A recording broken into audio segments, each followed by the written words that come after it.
Quero contar a vocês sobre uma experiência que não foi apenas traumática e triste, mas também horripilante e sombria, que aconteceu em um hospital. Depois disso, raramente fui a centros de saúde, a menos que fosse um caso extremamente necessário. Nunca imaginei que o que testemunhei fosse real, e passei meses me recusando a aceitar que o que meus olhos testemunharam era verdade. Aconteceu em 2001, ano em que eu havia acabado de me formar como psicóloga profissional. A celebração foi um espetáculo que ficou imortalizado em fotos, vídeos e momentos inesquecíveis que ficarão gravados para sempre na minha memória. Um dos dias mais felizes da minha vida, embora depois disso meu irmãozinho tenha sido internado no hospital, devido a uma doença contra a qual ele lutava há anos. Aquela criança era a luz dos meus olhos, minha razão de viver, meu tudo. Como disseram que alguém teria que ficar com ele por algumas noites, eu disse que definitivamente seria eu. Não me importava quantas semanas seriam necessárias. Os testes demorariam um pouco e eles disseram que, devido às circunstâncias delicadas, teriam que aumentar um pouco a dosagem dos medicamentos usados no tratamento. Ele parecia bem. Ele sorriu, brincou comigo e riu das minhas piadas ruins, só para não me fazer sentir mal. Também levei meu laptop para que pudéssemos assistir filmes à noite e ajudá-lo a dormir. Quando ele fechou os olhos, fui eu quem ficou entediada. E uma noite eu saí do quarto e fiquei perto do corredor, numa área onde algumas enfermeiras estavam trabalhando em computadores e tudo mais. Comecei a conversar com um deles que estava afastado. Ele me perguntou o que eu fazia para viver. E o assunto principal foi que eu tinha me formado recentemente como psicóloga. Continuamos conversando, até que surgiu o assunto do quarto ao lado do meu irmão.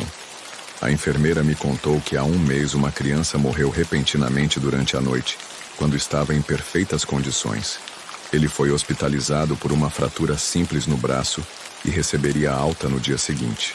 A família processou o hospital porque eles alegaram que algo deve ter acontecido com ela e que não receberam uma explicação lógica para o que aconteceu. Mas o assunto era mais do que delicado, porque as câmeras não conseguiram ver nada, fora do comum. Ninguém entrou em seu quarto naquela noite e ela estava apenas esperando o amanhecer para ir embora. Até ela pareceu um pouco assustada com o acontecimento inexplicável, e então fez o comentário de que talvez os rumores que circulavam na internet fossem verdadeiros. Não hesitei em perguntar a que rumores ela se referia. Mas então outra enfermeira entrou e disse que precisavam dela, e que ela tinha que ir embora.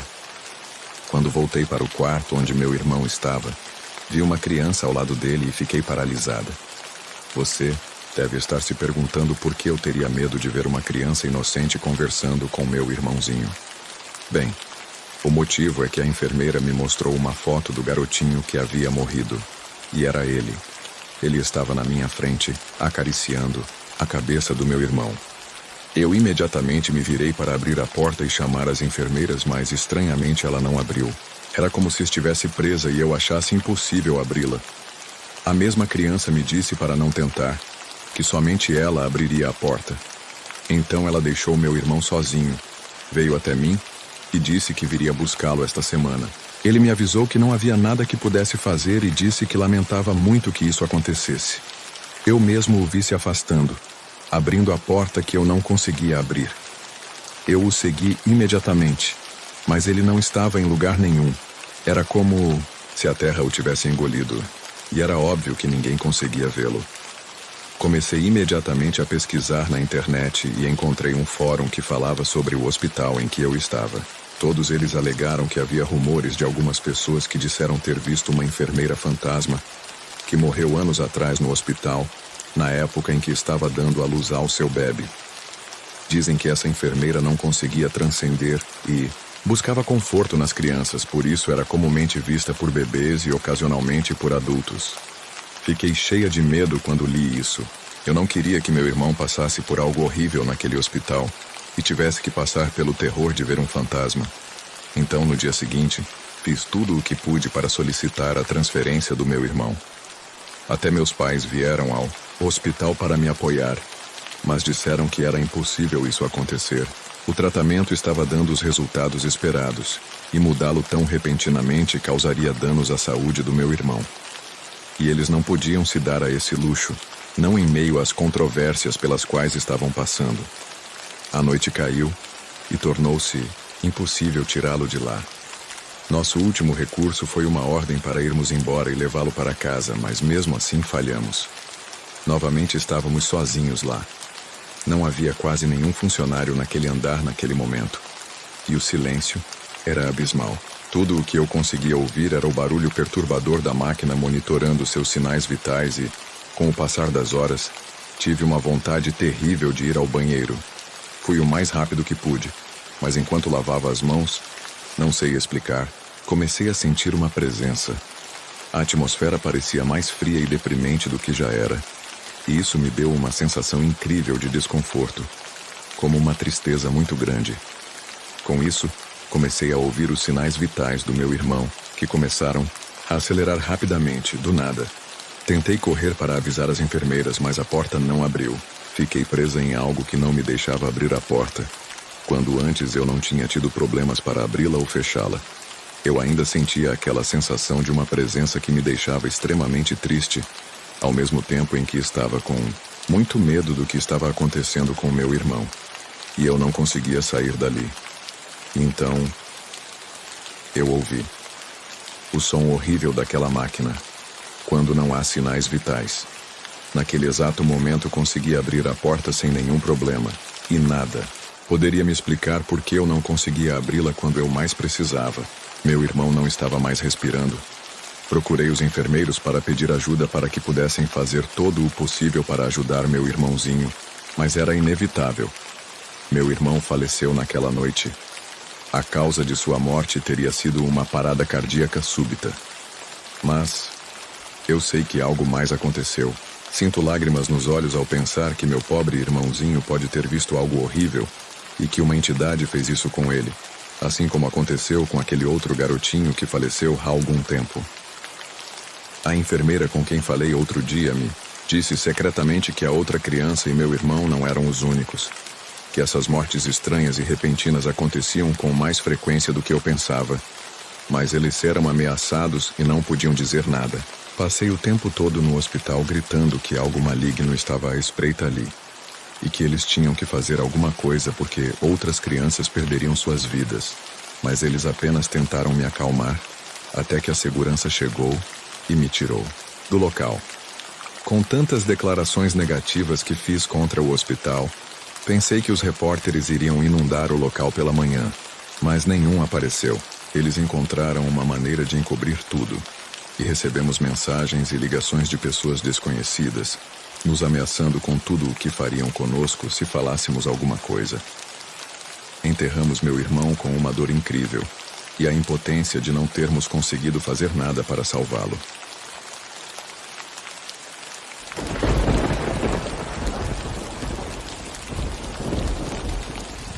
Muitas pessoas falam sobre experiências aterrorizantes em hospitais com entidades paranormais, presença de pessoas que morreram no prédio e coisas assim. Mas posso dizer que naquele dia eu tinha mais medo dos vivos do que dos mortos. Pode haver maldade em seres demoníacos, espectros e fantasmas, mas do meu ponto de vista, a maldade dos seres humanos sempre será superior. Por alguma razão, esses fantasmas às vezes nos usam como intermediários. Meu nome é Glória, e isso aconteceu em 2015 quando fiquei internada. Na época eu estava lá há cerca de 2 semanas devido a um acidente de moto. A recuperação estava indo rápido. Eu já conseguia andar sozinha e andar livremente pelo quarto. O médico estava esperando alguns últimos exames e estudos para confirmar completamente que tudo estava em ordem na minha cabeça. Ele disse que, mesmo que eu não percebesse, às vezes esses acidentes deixavam consequências que traziam problemas no futuro, e eles queriam evitar ou antecipar isso. Eu já tinha feito amizade com algumas enfermeiras, e minhas amigas me visitavam, cerca de 3 ou 4 vezes por semana. Sei que algumas fizeram isso pelos lindos meninos da equipe de saúde. Sério, eles eram fofos, sem dúvida. Brincamos sobre isso e, felizmente, eles permitiram que minhas amigas ficassem no quarto, mesmo que fossem mais de 2, excedendo o limite do que era permitido durante o horário de visitas. Apesar do bom tratamento, não deixaram ninguém ficar comigo à noite, nem mesmo na sala de espera do primeiro andar. Não entendi o porquê. Eles apenas disseram que eram regras do hospital, e meus pais aceitaram, mas com relutância. De qualquer forma, eles não eram um problema, só que preferiam estar comigo o tempo todo e não ter que esperar até de manhã para me ver. Rezei para que os exames saíssem o mais rápido possível e que eu tivesse alta. Aquelas semanas pareciam eternas, assim como os longos dias. Foi então que chegou uma tarde em que fomos avisados que o médico que estava acompanhando meu processo de recuperação foi substituído na última hora, e o outro chegou. Ele foi incrivelmente amigável comigo e com minha mãe. Ele disse que falaria com o diretor para que eu pudesse passar o resto dos meus dias lá com alguém à noite. Pelo menos ele parecia interessado no conforto de seus pacientes. Minha mãe costumava brincar que ele gostava de mim e tudo mais, mas eu não me importava. Eu tinha uma queda por um cara da faculdade, então o médico estava completamente fora de questão. Chegou a noite e ele mesmo disse à minha mãe que não podia ficar, mas na noite seguinte poderia. Ele já tinha combinado tudo com o diretor e ele deu a ordem. Era só esperar mais um dia e pronto, então me pareceu bem. O problema é que tudo estava indo bem demais, e a noite parecia tão normal que não duvidar nem por um segundo foi o maior erro da minha vida. O relógio marcava meia-noite quando o médico entrou, um pouco histérico, para me dizer que eles tinham aprovado uma transferência de última hora para o hospital, que aconteceria imediatamente. Claro que fiquei chateada porque não esperava algo assim. Tentei avisar minha mãe pelo celular, mas o médico foi mais rápido. Ele colocou tudo numa sacola e disse que me daria todos os meus pertences lá. Ele destrancou as rodas da minha cama e então me levou para fora do quarto, me guiando pelos corredores. Fiquei curiosa porque não vi nenhuma outra enfermeira nem ninguém. Além disso, meu corpo parecia muito pesado. Mesmo que eu quisesse gritar, era impossível.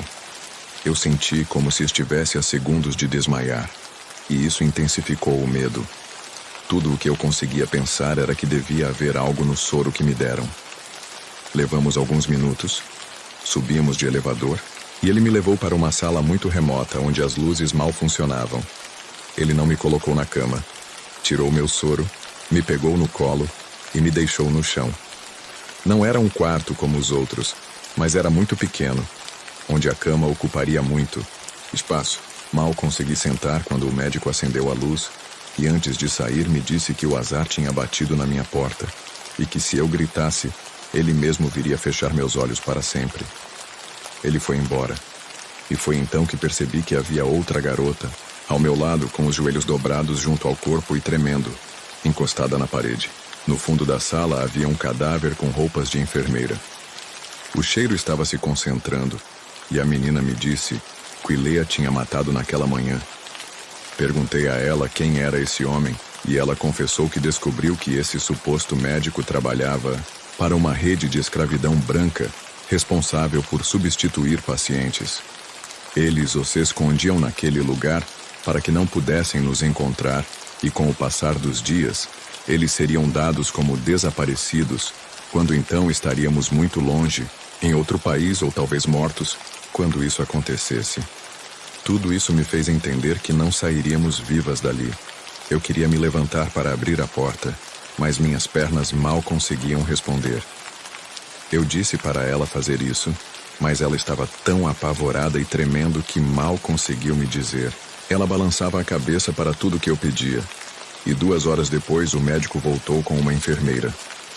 Foi ela quem nos sedou para poder nos levar do nosso quarto para aquele lugar escuro. A maldade em seus olhos, a maneira como ele falava e como ele nos tratava como se fôssemos objetos, me fez entender que ele não estava mentindo e que sua maldade superava tudo que eu conhecia. Ele saiu, trancou a porta e foi então que a pessoa que estava comigo criou coragem de se levantar e tentar abrir. Mas foi em vão. Eu estava recuperando minhas forças e tentei ajudá-la, mas não adiantou. As horas passaram e anoiteceu. Fiquei tão desesperada que comecei a gritar.